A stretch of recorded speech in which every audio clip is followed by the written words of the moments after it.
I want to be straightforward about what this is and what it is not, because I think people who read accounts like this deserve that from the beginning.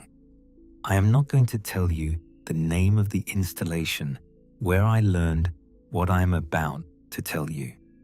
Not because I am worried about any legal obligation. The things I know about the Environmental Hazard Program are not classified at any level I was read into, and I separated from the service 6 years ago in good standing with no ongoing obligations about what I can discuss. I am not naming the installation because the installation is not the point, and naming it would shift the conversation toward arguments about specific details of a specific place and away from the broader thing I am trying to say, which is that the designation exists, the protocols that go with it exist, the things the protocols are managing exist, and they are not only in Nevada. I am 38 years old. I spent 8 years in the Army, 2 enlistments, and I left as a staff sergeant. I live in Pelham, Tennessee now, where I run a small contracting business and renovate the house I bought when I got out. I am a practical person who does not exaggerate and who spent 8 years in an institution that had very little patience for exaggeration. And I am telling you this account because I believe people who live near certain kinds of places should have access to the knowledge that the military developed about those places, and right now, they do not. My second enlistment, I was assigned as a training NCO at a large installation in the high desert of Nevada. The job was the preparation and safety management of training areas, which meant I was responsible for knowing the training area documentation inside and out, understanding every designation and restriction that applied to every piece of the installation's several hundred square miles, and making sure the units that trained there operated safely within those designations. The installation's training area management documents included a category of restriction called Environmental Hazard, abbreviated EH throughout the documentation. When a training area carried the EH designation, it meant that unit activity in that area required additional coordination with the installation's environmental office. That access was restricted to daylight hours only, and the personnel operating in or adjacent to those areas were required to carry specific additional equipment, both in vehicles and on their persons. I initially understood the environmental hazard designation the way most people understood it, which was as a catch-all for areas with contaminated soil or unexploded ordnance or some other physical hazard that required careful management. Military installations in the American West have a lot of both. It is a reasonable assumption. It took me almost a full year in the training NCO role to understand that the assumption was wrong. The first thing I noticed was the sound. I was doing a route reconnaissance through an EH area early in my time in the role, before I had asked enough questions to understand the designation, and I noticed that the sound was wrong. The high desert of Nevada has its own quality of quiet, and I knew it by then. The clean, open quiet of land at altitude, with very little in it to interrupt or absorb what sound there was. A slightly echoing quiet that I had come to find pleasant in the specific way of someone who had spent years in loud environments and had learned to appreciate their opposite. The EH area was not quiet in that way. It was quieter, a different kind of quieter, Heavier is the word I keep coming back to, though I know that is not a precise description of an acoustic quality. Sound behaved differently in there, not dramatically, not in any way I could have pointed to and measured, but in a way my body registered before my mind caught up to it. My own footsteps sounded wrong. The sound of my vehicle engine sounded wrong. The air seemed to take sound in rather than carry it, as though the area had a different relationship with sound than the terrain immediately surrounding it. I mentioned this to my predecessor in the training NCO role, a man named Sergeant First Class Whitmore, who was finishing his transition out before retiring after 22 years. Whitmore was a careful and economical man who did not say things he did not mean and did not mean things he did not say. And when I described the sound quality, he listened without expressing surprise and said there were things about the EH areas that took some getting used to. He said I should read the full EH management supplement in the installation's documentation when I had time.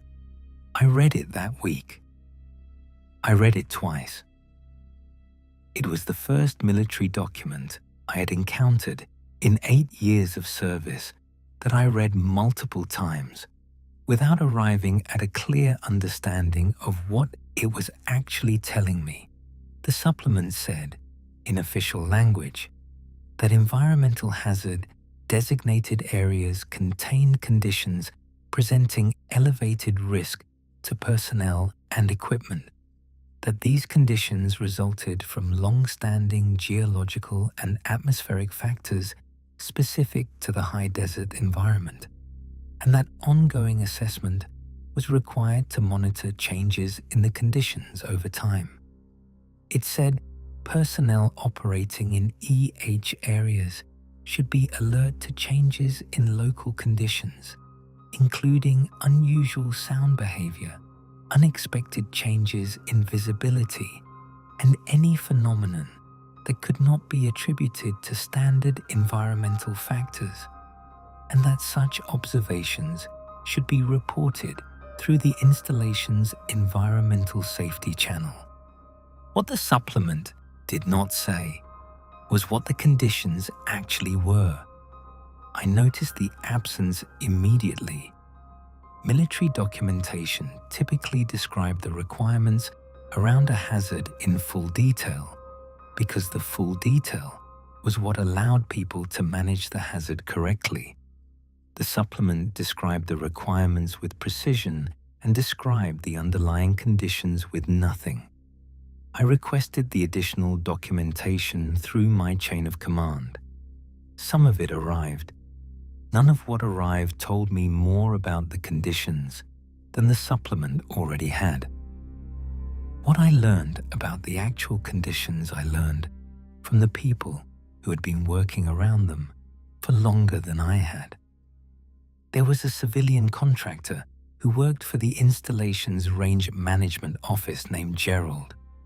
He had been on the installation for over 20 years.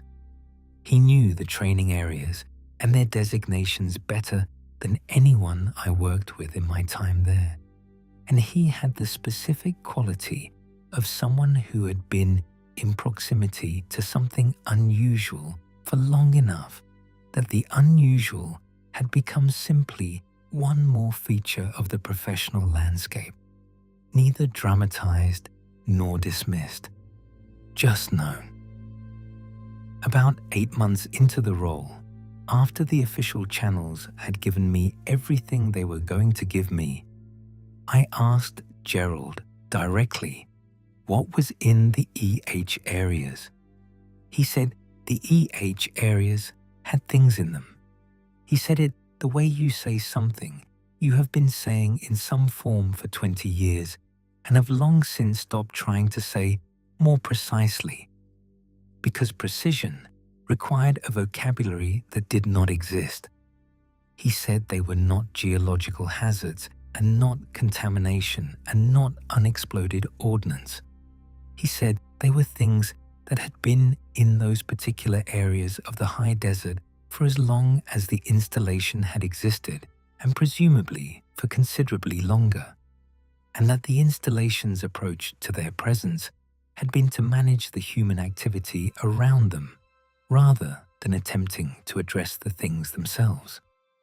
I asked what managing human activity around them meant in practice. He said it meant the access protocols, daylight only, which was not arbitrary. The things behaved differently after dark, and he declined to specify further except to say that differently in this context meant more active. The equipment requirement, which included specific radio frequencies that he said interfered with, or at least complicated, something about how the things oriented themselves, though he chose his words there carefully. The reporting channel, which he said was staffed by people who understood what was being reported and who used the reports to track the thing's activity and distribution within the EEH areas over time. I asked what happened to personnel who encountered the things directly. He was quiet for a moment. He said the access protocols were specifically designed to prevent direct encounters, and that when they were followed correctly, the prevention was effective. He said in the years he had been on the installation, he was aware of 3 direct encounters, and that all 3 of the personnel involved had been medically evaluated and returned to duty. He said what all 3 of them had in common afterward was that they did not return to EH area operations by choice when given the choice. He said that was the most useful description he had of what a direct encounter produced.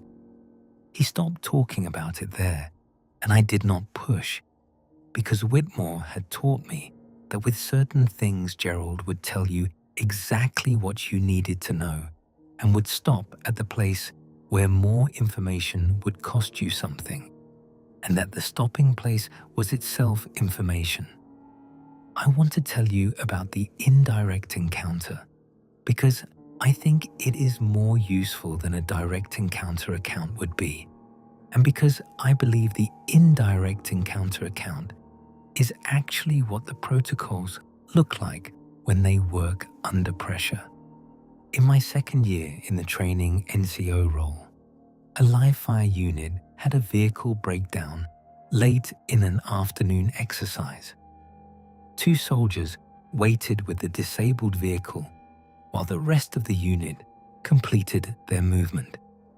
They were in an area that was not itself designated EH, but that bordered an EH area on its eastern edge. They had the additional equipment that adjacent area protocols required. The breakdown happened in the late afternoon, and the wait extended past sunset. I was the duty training NCO for that exercise. I received the radio report, and I understood immediately what the timeline meant, and I ran the vehicle recovery myself, rather than waiting for standard maintenance response time, because Gerald had told me, in the tone he reserved for the few things he said that he meant to be permanently retained, that the daylight-only protocol was not arbitrary, and that the adjacent area protocols at post-sunset were not administrative preferences. He had said this once without elaboration, and the way he said it was the elaboration. I reached the 2 soldiers about 40 minutes after dark. They were in the vehicle with all the windows up and the additional radio equipment running, and both of them watching the eastern edge of the area, the direction of the EH boundary, with the fixed attention of people who had been watching something long enough to arrive at a state that was not quite fear and not quite calm, but was a sustained and effortful control of something they would have preferred not to be feeling. I got them and the disabled vehicle out. On the drive back, one of the soldiers told me what they had been watching. He said about 20 minutes after dark, the sound changed. The quality of quiet I already knew from the EH areas themselves came into the adjacent area where they were waiting. The heavier wrong, quieter quiet. And then there was movement at the eastern edge of the area along the EH boundary. He said the movement had a quality he struggled to describe accurately. He said it was not moving through the space exactly. He said it was more like moving with it, as though the things and the dark were made of the same material and were rearranging themselves together. He said they had not turned on any lights. He said this as though it had required a decision, not as though it had been automatic, but as though he and the other soldier had looked at each other in the dark when the movement started and had both understood at the same moment that the lights stayed off. I told him not turning on the lights was the right call. I said it firmly, the way you say something when you want it to land correctly. He looked at me and nodded and did not ask how I knew. He understood that the knowing was not mine originally and was not something I was going to explain in a vehicle at night driving away from an EH area. He understood the way soldiers understand things that come from someone up the chain with more time around a specific situation, which is to say, he understood it was real and useful and that the full explanation was a different conversation for a different time. In 2 years in the training NCO role, I had informal conversations with Gerald and Whitmore and 2 other long-term installation staff members who had enough institutional memory to tell me something about the history of the designation itself. A man named Carl, who had been on the installation for nearly 30 years before his retirement and who spoke to me on 2 occasions about the history of the EH program, told me the designation had been changed at some point in the 1990s from a more specific designation to the generic environmental hazard category. He said the change was an administrative decision made at a level above the installation's command. He said the original designation was more descriptive. I asked what the original designation was. He said it was the kind of specific language that raised questions the installation was not positioned to answer. He said environmental hazard accomplished the same practical purpose without raising those questions. I thought about that for a long time. The military had looked at what was in those areas and decided that the most useful thing to call it was not the accurate thing, but the thing that accomplished the practical purpose without requiring an explanation. And the practical purpose was keeping people out of those areas during the high-risk period, ensuring the equipment was carried, making sure the reporting channel had information to work with. The designation was a management tool. It had been working as a management tool for decades before I arrived, and it was still working when I left. It worked because the protocols were correct, and the protocols were correct because the people who developed them had been in proximity to the things for long enough to understand how they behaved and what the behavior responded to. Gerald knew because he had been there for 20 years.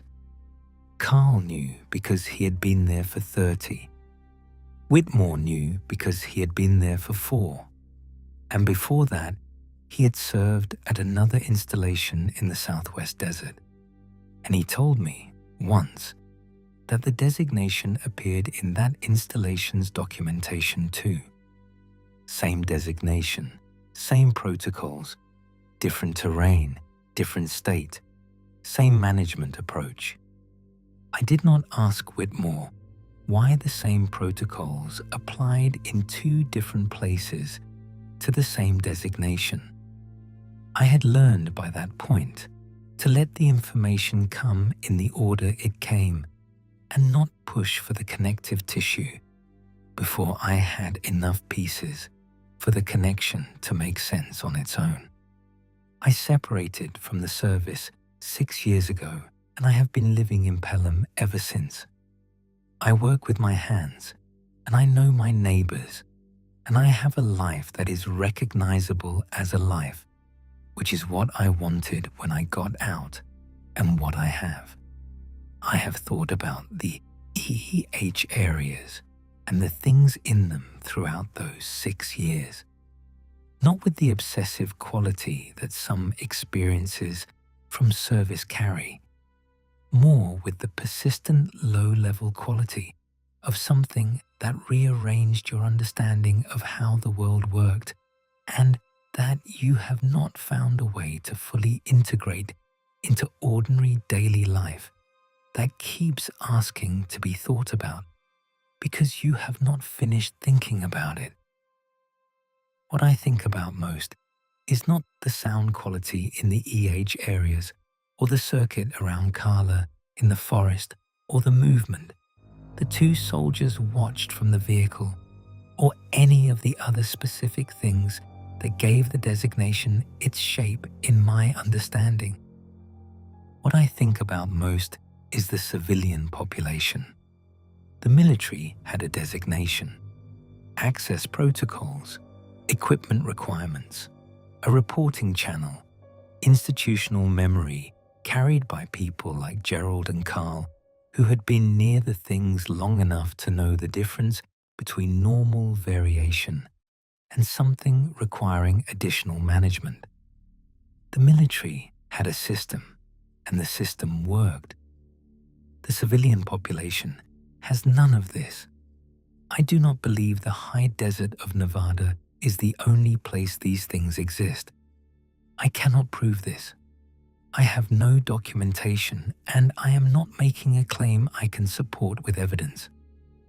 What I have is 6 years of living as a civilian in rural Tennessee, and the 3 occasions on which I have noticed, in specific places at specific times, a quality of sound that produced in me the same body response the EEH areas produced, the heavier quiet, the sound behaving differently, the sense of a different relationship between the air and the space I was standing in. 2 of the 3 occasions were in remote, rural areas. I could account for those as simply unfamiliar terrain with unusual acoustic properties, and I might account for them that way if I did not know what I know.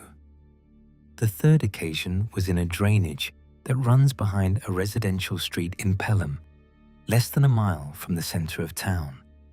I was walking the drainage in the early evening on an October day last year, surveying some grading work a neighbor had asked me to look at, and the sound changed, and I stopped walking and stood still, and I knew what I was standing in the way. You know, a thing that your body learned before your mind had language for it. I walked out of the drainage. I did not run.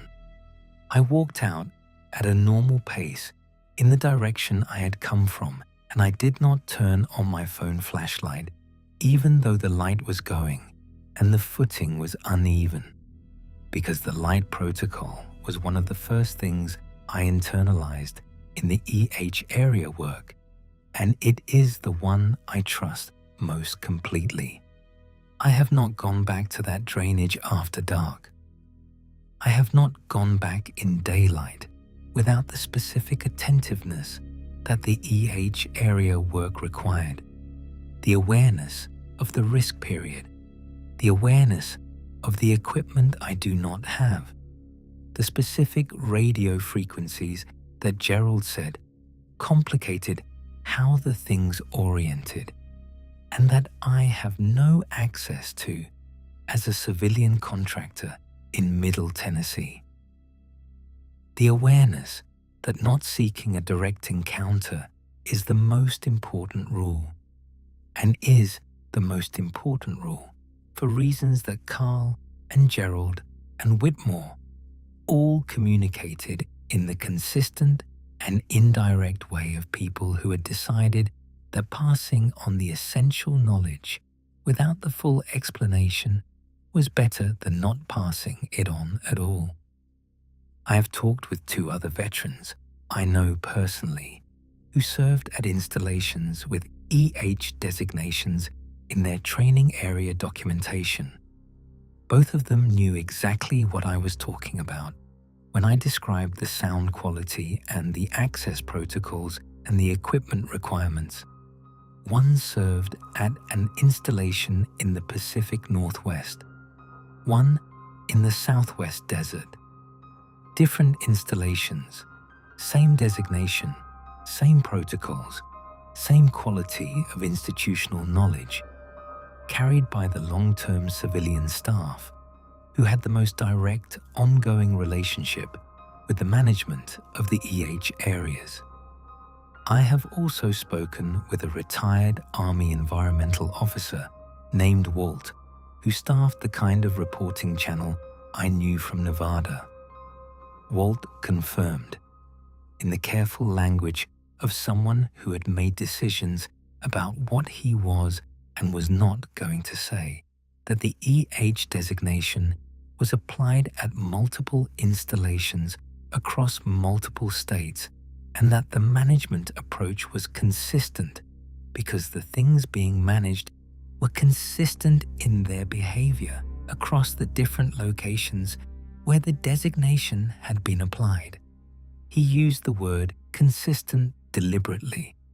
I understood it to mean the protocols worked because the things responded to them in predictable ways, and that predictability was what the management system was built on. I want to say several things to anyone reading this.